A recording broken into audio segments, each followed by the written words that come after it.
Hi, I'm Lisa from Beyond Authentic Witchcraft. Today's video is a very special one. I have been waiting to get to this deck for a very, very long time. So because it is October, or Spooktober as we call it on this channel, I've been going through some of my special spooky tarot and oracle decks.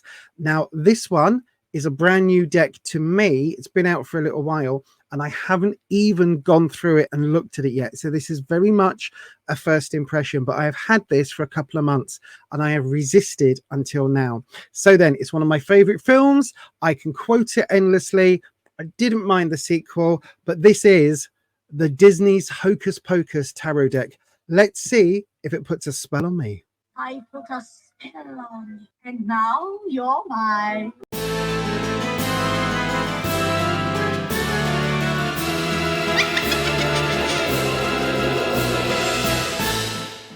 So this deck is a fully illustrated deck. It comes with a 128 page guidebook, it says. Now, it's got a retail value on it of $24.99 US dollars, $33.99 Canadian dollars. So it's going to be around $18.99, $20.99 in the UK. It's a nice solid box, as you can see. Oh, I love the purple. Look at that, purple throughout, a little purple guidebook. So we'll have a look at that in a second. And we've got a little purple ribbon to bring the cards out. And then obviously we've got a picture there of the black flame candle. Although it seems to be burning a yellow candle there. So we'll have a look at that. I love the backs of these. Before we go any further, look at that. Let's get the card cam in and let's get cracking with the cards. Okay, so then let's have a look at the cards themselves. So we've got the majors. We'll go through these in turn. Let me just check where they end there. Right, okay. So we'll go through the majors and then we'll get to the minors. So then we've got young Max starting off, the Fool. Obviously, the whole story starts with the Virgin lighting the black flame candle. That's not a black flame, is it? Oh no, he hasn't lit it yet. Oh, look, he's just holding his lighter. He hasn't actually lit it there. I was about to say, hang on a second, that should be black, but he hasn't lit it yet. So maybe later on in the deck we'll find the black flame candle. But that's quite cool. Max. The magician is obviously Winifred with the book. I would do it the way she does it, but nobody's as good as Bette Midler at doing that. So interesting art style in that it's the character depicted, not actually Bette Midler. So this is how they've got round likenesses and things like that. It's how with the when they released things like this board, again, it's not actually Bette Midler and Sarah Jessica Parker and Kathleen the Jimmy. It's just likenesses or images based on the characters. So it's a similar sort of thing. Not that I'm into Hocus Pocus, you understand. The High Priestess. Oh, Sarah. Come, little children, I'll take you away. I'm not going to sing all the songs. I like that though. I guess she would be the High Priestess, wouldn't she? Sort of a leader, literally leading the children. There's obviously the scene in the film where you see the children walking towards her. So yeah, I guess that fits. The Empress. I'm guessing that's... oh yeah, it will be. I was about to say, I'm guessing that's Max's mother. I can't remember her name. But that's obviously the dad as well. So we've got the mum and the dad. I think she takes the photo for the last time because Max was complaining about being too old to take his sister out trick-or-treating. I think that's where that scene comes from. But I quite like it. I like the fact she's in green, which is a good colour for the Empress. I would have maybe liked some flowers or something in the background, a bit more of a traditional Empress. But I do quite like, I can see how that's the Empress, it being the mother figure. Although you don't really get that this is a mother from the card. You'd have to know the film for that. Likewise with the Emperor, he doesn't really look old enough to be Max and Danny's dad, does he? But he is. But yeah, that's just the cartoon style. But I do like. Oh, the Hierophant is the book itself. Now that's interesting. Okay. Okay, because obviously Hierophant would be the guide or a guru, a teacher, um, arguably a religious leader of sorts, depending on the type of decks that you've got. But it's that sort of archetype.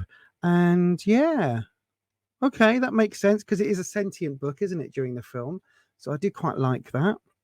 The Lovers is Max when he was trying to hand Alison his phone number because obviously he quite fancied her. So yeah, that fits. Again, there's not too much of a depiction in the traditional tarot meaning of the cards, but there are scenes from the film. So I guess this is another one of those decks that you really have to know the tarot itself. Oh look, there's my Mary. I played her on stage once. Well, I played her on stage quite a few times with the Chariot with a Hoover. I did find that the first time I ever saw it, and she was plugged in, and then she gets to the point and the Hoover's carrying on or trying to carry on, and it's still plugged in until she pops the plug out, pulls the plug out. That was very funny. So yeah, I do like that. That brings me that scene. I also like the fact that type of Hoover I grew up with. My nan had one of those sort of old Hoovers for the longest time, so that always makes me giggle. But yeah, I'm thinking of dressing up as Mary again for Halloween. Oh, look, it's Danny as Strength. Ah, with the bullies. That's interesting. Oh, I do like that card. That's a very cool art style. That's very cool. And again, if you know, you know.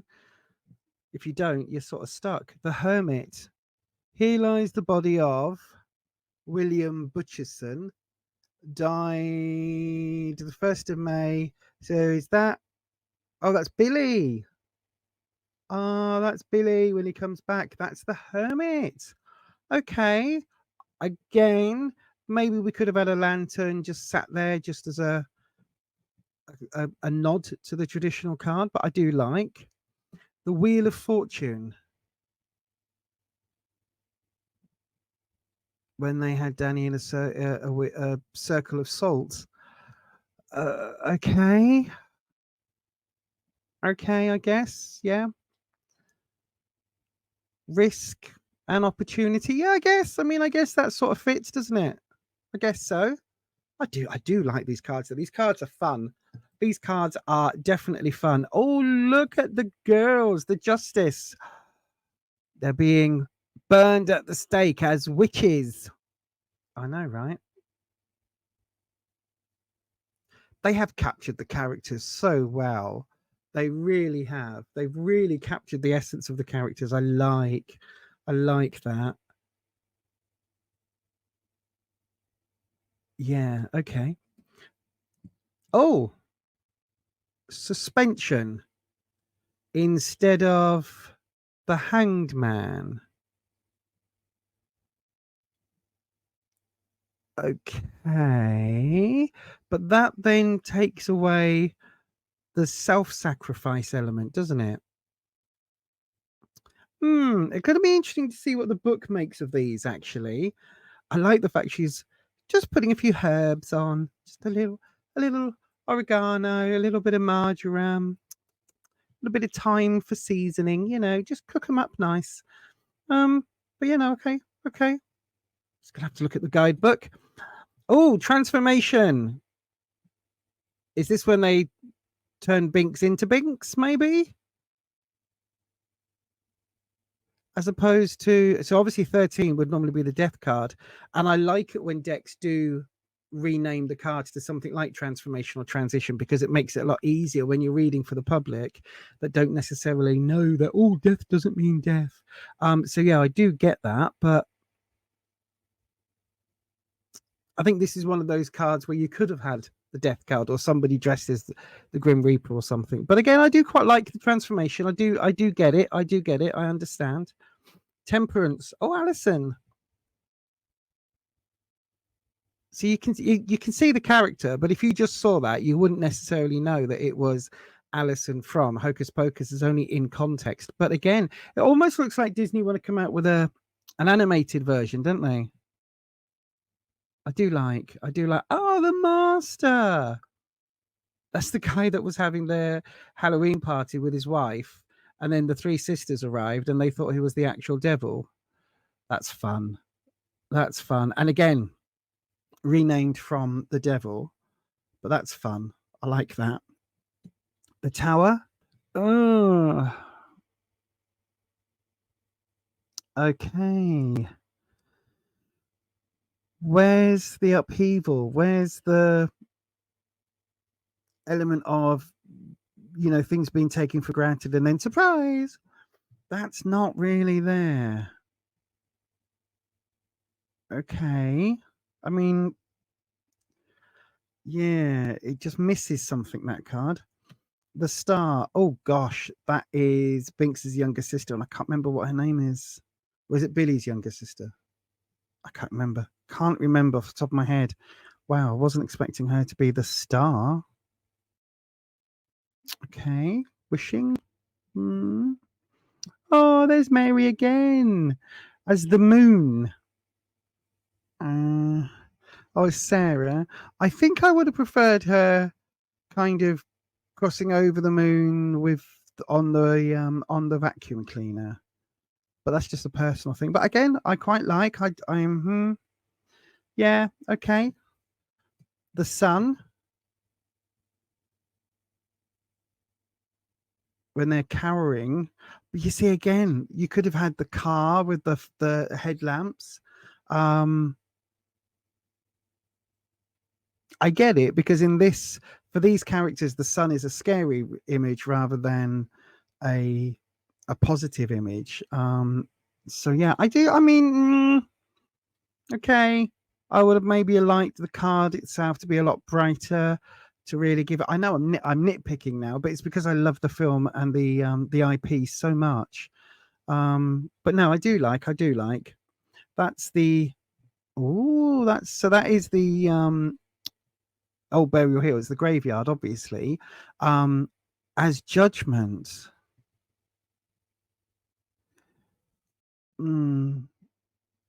Okay.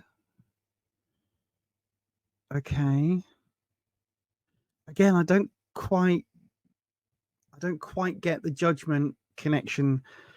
I do with the graves. If there was like a drawing of one maybe holding a trumpet or something like that to bring in that Judgment element. But okay, I mean, it is what it is, I guess. And then the Weald.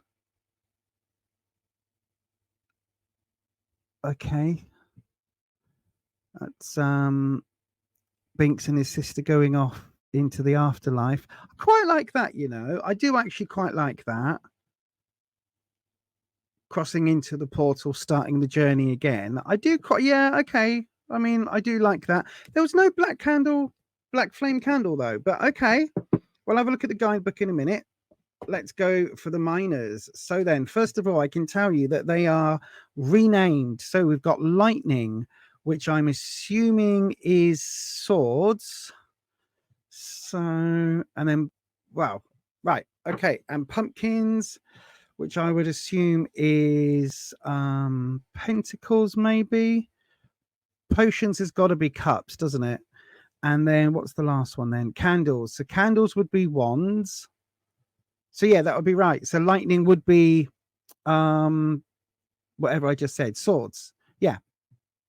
Yeah, I'm sure that's right. That must be right. I can't see it being anything else. Right, so let's have a look at these then. So the Ace of Lightning. I do quite like that as well. That's a really interesting image, isn't it? Just sort of conjuring the lightning. The Two of Lightning, 2 bolts into a bottle. Cool. 3 with the book. The 4 when she's zapping young Max. The 5 with Binks. 6 with a broomstick. So these are kind of pip decks, aren't they? It's not quite helping with anything. So again, you've got to know the full. You've got to know the cards. I know. I'm nitpicking. It's just that again, with properties like this, There are so many missed opportunities, but I guess that's going to be the same with every IP. So the 9, I like the bats though, they're very funky. And then the 10, that's almost like the Emperor from Star Wars type lightning, isn't it? And then the page, we've got the 2 bullies. The knight is the bus driver. Again, they've really sort of youngened him up, haven't they? De-aged him. Oh, that's the master's wife. The remote control there. Yeah, okay. And then, oh, Max is the king of lightning holding up the Zippo. Okay. Okay. So the Ace of Pumpkins. I mean, that's quite cool. I like that image. The 2 of Pumpkins, 2 pumpkin pails with candy. That's cool. The 3. Oh no, I quite like these. See, these look more, again, not in any way connected to anything, not descriptive at all, but I do quite like the images. The 4. Oh, I like that though. Maybe hinting at stability with them being on the plinths, maybe. Again, it's just, I think this is more about having some really cool sort of images rather than it connecting to the tarot, maybe. But again, you know, it's a fun deck for spooky season. I don't think this is going to be a deck that I would use all day, you know, like all year. I mean, all year round. But for spooky season, it's quite cool. I quite like that. They look like almost like toffee apples, don't they? Almost shrunken heads, but yeah.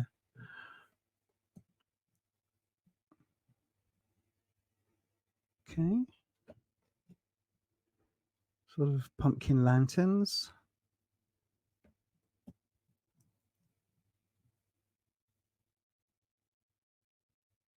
And then the page of pumpkins, I guess it's this child, but we've just got random children, I guess. I mean, it's a nice card. It's a nice looking image, but it does just look like it's from a Disney comic book or a Disney sort of TV movie cartoon version. But the Knight of Pumpkins, that's the bully stealing it from the younger kids. The Queen of Pumpkins is, you see, now that looks cool. Alison as the Queen of Pumpkins, like that. But why couldn't that have been one of the major cards? You know what I mean? I don't know. It's fun. And the King of Pumpkins is, it's just a house with some pumpkins out the front and the same carvings we've seen in the deck. Okay, I mean, it just feels like again, there's a missed opportunity here. Don't get me wrong. I keep referring to it as a fun deck. I think it is still very fun, but maybe it could have gone further. Although this is very cool. Look, with the eyeball in the bottle, sort of when she pinches a spider and does the initial potion. The 2 of potion. Herb that is red. Okay. 3 of potions with their names on the corresponding coloured bottles. That's cool. With their hair kind of wedged in as well. And that's quite cool. I like that. For the 3 of cups. The 4. Oil of boil. Hair of wolf. For Billy. Bat tooth. And spider legs.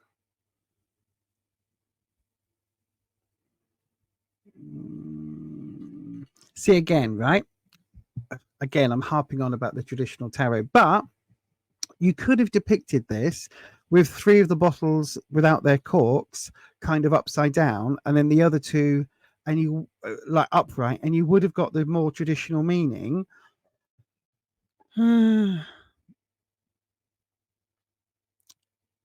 just almost a really good deck.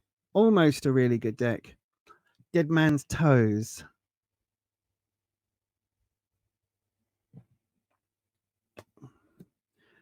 Newt Saliva. And does that say Pox? Maybe. And another Billy with a heart. There's my Mary again.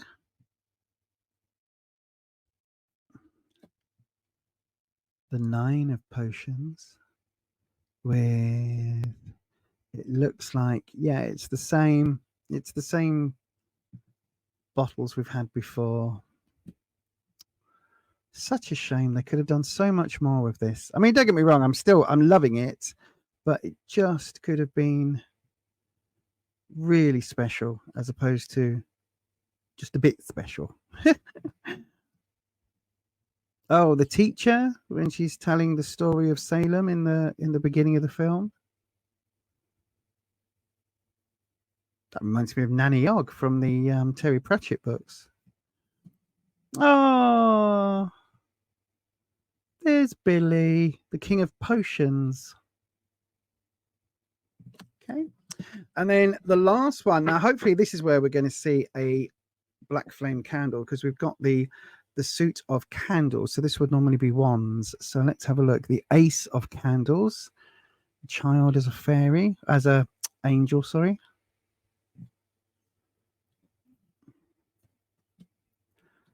The 2 of Candles. The 3. It's a nice image. Nothing to do with the tarot card, though.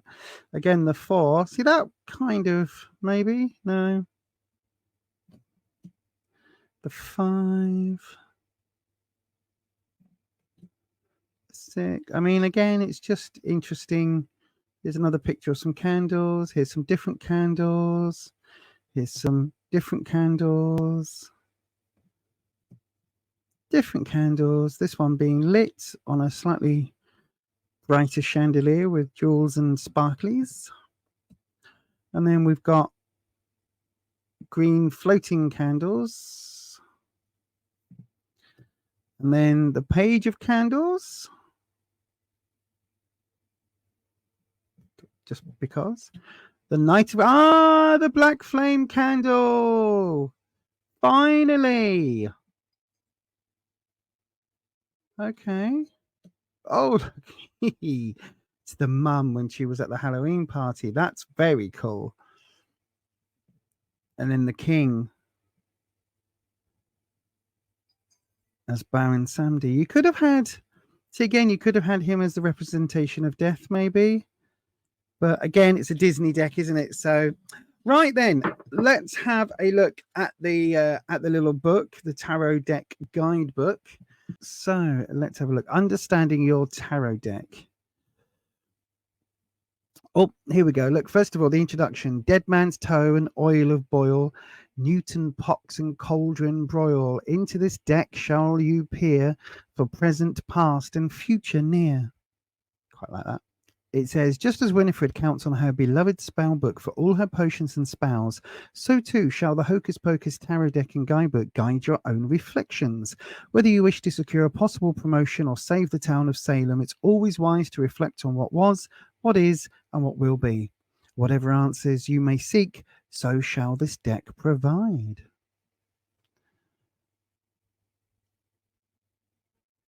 Okay, so it says every tarot deck comes with 78 cards, each of which holds a special meaning. When that card is placed upside down or reversed, the meaning changes. You can generally think of a reverse card as having the opposite meaning of when it is upright. Though there are special exceptions to this rule. Yes, there are. Every meaning upright and reverse card is reversed is covered in this guide. The first 22 cards are called the Major Arcana. They represent significant events in your life with a lasting impact. These cards also speak of a journey of sorts as you read them in order. The cards are numbered 0 to 21, starting with the Fool, who is filled with limitless possibilities. Yeah. Okay, so let's go with, okay, so I've got to say I love that bit of spacey watercolor spacey type effect. Yep, right up my street. So then let's have a look at, should we go to the Empress? I know I'm skipping past Winifred, I'm so sorry, and Sarah, so sorry, but the Empress. Okay, see, okay, the Empress is a ruler and nurturer, allowing others to prosper under her watchful eye. Really? Okay. Jenny Dennis said she wasn't really very watchful when the kids went off. They were too busy at the Halloween party and all the kids went off and they couldn't warn them. But, whatever.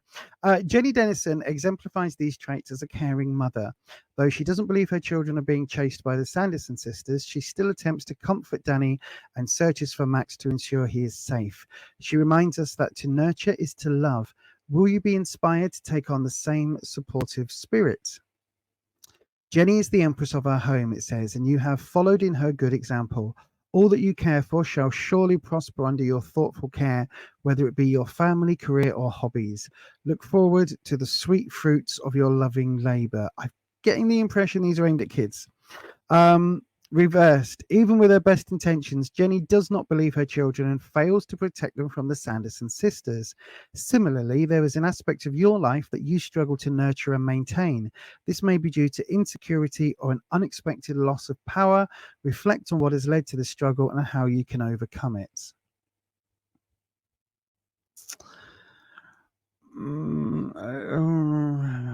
Okay. It's really not for me, is it? Really not for me. This deck. I mean, don't get me wrong. I'm loving the images, but it's aimed at a very specific market, I believe. Okay. Let's go with. I'll tell you what. Let's go with the Wheel of Fortune. It says the Wheel of Fortune warns us that sometimes fate is out of our control. Despite their best efforts, Alison and Max are unable to defeat the Sanderson sisters time and time again. They must constantly react to what fate throws at them, such as by quickly placing a protective circle of salt when the Sanderson sisters invade Max's home, or by creating a full storm from headlights in order to save Danny. Can you handle what fate offers? Okay. Then it says, fate has seen fit to gift you with good fortune. Be on the lookout for an unexpected stroke of good luck or sudden success. However, it is always good to be prepared for even the best of luck. Good fortune is multiplied when met by preparedness. And then reversed, apparently, it says, unfortunately, fate has deemed that you will be confronted with misfortune in your future. Be watchful for unexpected bad luck, which may lead to a failed enterprise or serious setback. But even when faced with adversity, we can always prepare. Brace yourself for this misfortune and you can weather whatever fate throws at you. So for me, the Eight of Pumpkins or the Eight of Pentacles would be talking about being burning the candle at both ends to try and get something finished, staying up late to finish a project or a deadline, working, trying to get the last bits done, sort of thing. And this says you have begun learning a new skill that will benefit your career or craft. Your commitment and dedication will see you through. Okay, so that tallies. Remain diligent and listen to the wisdom of others. Who knows what spells your master by the end of your journey? But there's nothing at all hinting at that from the card. So yeah. Okay. So it is a glorified pip deck, really. It really is. It's a shame because it could have been a lot. Oh, we've even got some spreads in the back. Oh, caring for your deck. It says there are several ways to connect with your deck. You may do daily readings to get a feel for its energy or place it under your pillow at night. I do recommend that. You can also choose a favorite scarf or other fabric to wrap around your deck, infusing it with your energy. Some cleanse their decks periodically in order to purify the energy of previous readings. Well, I do that with my little bell. So yes, it's interesting. Right, let's have a look at the spreads then. I just love the imagery. I mean, I just, Give me the Sandersons and I'm a happy bunny. So, the wisdom of witches. A question lies within the heart, an ember now grown to a spark. In 3 cards, the answers wait to tell thee yes or tell thee nay. Okay, whatever. Current feelings and thoughts on a situation, an important but ultimately hidden aspect of the situation, and how to handle the situation. Okay, so is there anything? Oh, and then there's a 7 card and a 5 card. So we've got a 3, a 5, and a 7. Okay, I mean, fair enough. So then we'll do this spread. So let's see. As always, when I do my deck reviews, we'll have a look at how the deck shuffles. So again, this is a glorified pip deck. Not that there's anything wrong with that, but again, it just is. It means it's a little bit difficult if you aren't a experienced tarot reader. It's a little bit difficult because you've got to remember all 78 cards. And one of the reasons why I like decks that aren't pip decks, the fully sort of illustrated decks, is because it gives you more nuance even in the minors. So things like the Fifth Spirit deck that I use a lot, or the what's it called, the Lightseers that I like, the Vice Versa deck, all of those fully illustrated decks that give you much more info. For me, it gives you much more nuance to read from, whereas pip decks, it's like, yeah, the majors are really important, but the minors sort of get left. So let's have a look. I know that's not a great shuffle, but I'll do my usual attempt at a riffle shuffle. So I'm going to attempt to turn some cards round as well. So I'm going to do those that way. So we'll get half the deck reversed, just to give us a little bit of an idea of how they go. Not a great riffle shuffle, really, is it? I'm not good at this. I'm really not good at riffle shuffling. I keep trying, but it's just one of those things that maybe this isn't for. See, again, look, missing it completely. Maybe this style of shuffling isn't for me. I don't know. There we go. And then I'll do another. Yeah, because every time, look, I bend the cards every single time. If somebody out there can recommend a good video basically showing how to do a riffle shuffle for people that can't do riffle shuffles, then please let me know down in the comments, because I'm trying to learn, and it's just maybe it's just my hands, maybe it's just with the fibro and everything, my hands aren't great. Right, do we think that's shuffled enough for today? I think it probably is. Now, I'm not asking a question, and this isn't a reading aimed at me, okay? This is just an example. So there's no bell ringing. I'm not bringing in Wispy or anything like that. However, the last few times I've filmed these videos, the cards that I pull have been very, very, very on the nose with stuff going on in my life. So let's see if that pattern continues today. So the first card shows the current feelings and thoughts on the situation. So I've got the 4 of Pumpkins. So that would be the 4 of Pentacles. So a situation that is quite stable in terms of work, career, finance, maybe in terms of situations that are quite grounded, situations that are very earthy connected. So, okay. I can kind of maybe see that could be pointing at many, many, many areas of my life. The second card would be, this card shows an important but ultimately hidden aspect of that situation. So if this is stability in my work, career, hobbies, like the YouTubey side of my life, then that would make sense. We're currently doing okay on the live streams on the Tuesday and Sunday evening, 7 p.m. UK time. We're doing okay with those. The numbers are slowly building. Everything's going along nicely. So the hidden aspect of that situation would be, oh, the Wheel of Fortune. So there is opportunity and also risk, but there is definitely opportunity here that is hidden underneath the slow but steady growth, which I quite like, the fact that I've got slow but steady growth on the channel. It feels like as we're crossing the milestones and as we're crossing the hurdles, it absolutely feels like we're growing this organically as a community, and with the help of the mods and with the help of Neil, with the podcast and helping me produce things, like all of that together, it feels like a very organic growth. So I do quite like that, and this opportunity that it's allowing me is manageable. You know what I mean? It's not like I've suddenly got 3 million subscribers and I'm having to do XYZ and jump through lots of hoops. It's like everything at the moment is growing, the opportunities are here, but everything is still manageable. So I do think there are some untapped areas that I can go into as the channel grows, and down lots of different avenues of witchcraft that that I'm looking to explore, you know, later in the future. So that tallies as well. I do think there are some hidden aspects. And then it says the last card gives you advice on how to handle the situation. Okay, so we handle the situation by the 6 of lightning, or what would be the 6 of swords. So swords is the air suit, so it's all about ideas, but it is also those hurdles and things to overcome. Now the sixes for me could be about it's a hurdle that isn't unsurmountable, so it's something that is sort of, you've got the skills behind you to achieve.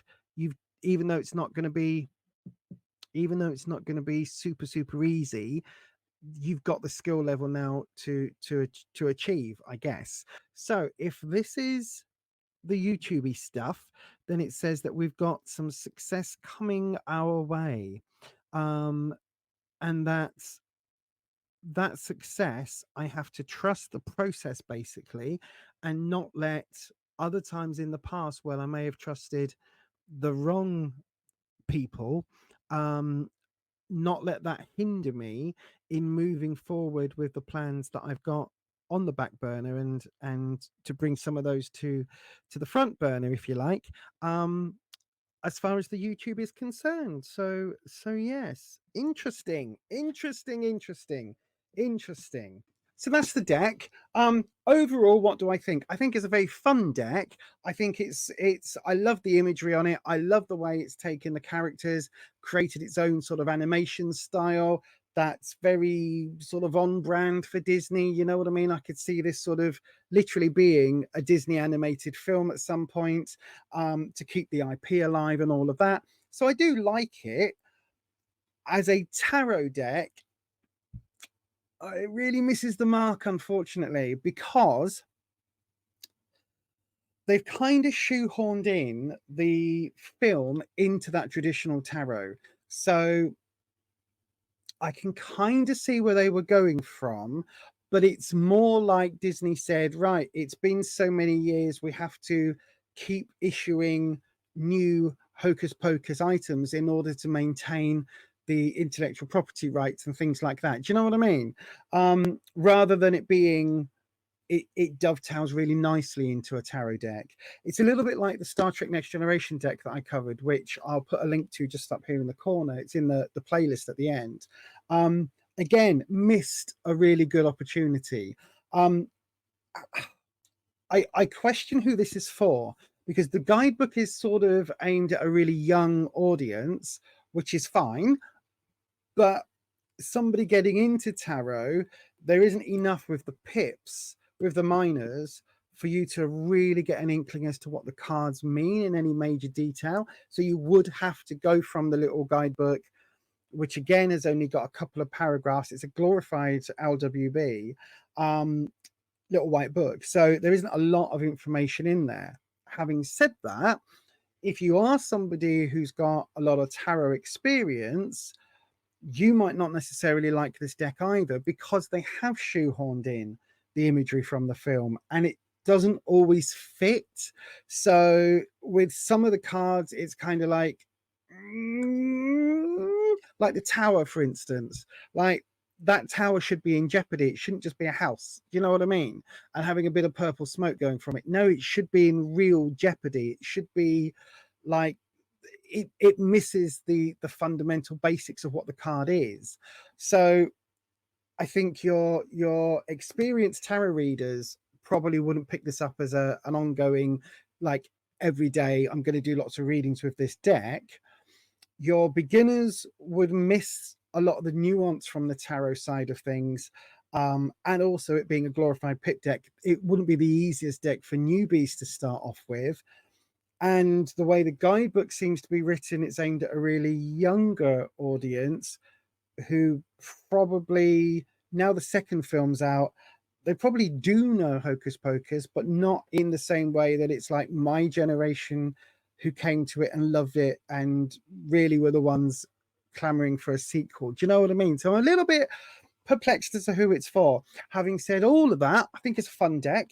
I will use it during the course of Spooktober. I might not use it a lot, but I will use it a few times at least on the live streams every Sunday and Tuesday at 7 p.m. UK time. Get the plug in, just because it is a fun deck and it is part of my Spooktober collection. Would I recommend you buy it? Look, if you love Hocus Pocus as much as I do, you know, if you've got other bits of random Hocus Pocus shit lying around in your house that, you know, show that you really do kind of like all of that, you know what I mean? If that's something that is part of your everyday life or part of your existence, then yeah, get it along. You know, you can't go wrong. There's some really nice pictures in here. You could always use them as decoration throughout your house. Do you know what I mean? You don't have to use it as a deck.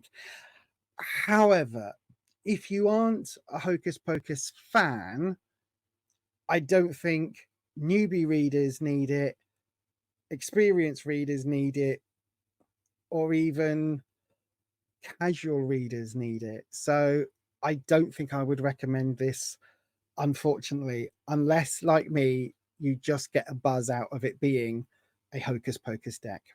But there you go, though. That's my thoughts and feelings about it. Let me know yours down in the comment section. You might be watching this going, oh my God, Lisa, you're completely wrong. I love this deck. If so, tell me why, because I really want to like it more than I kind of do. I like it.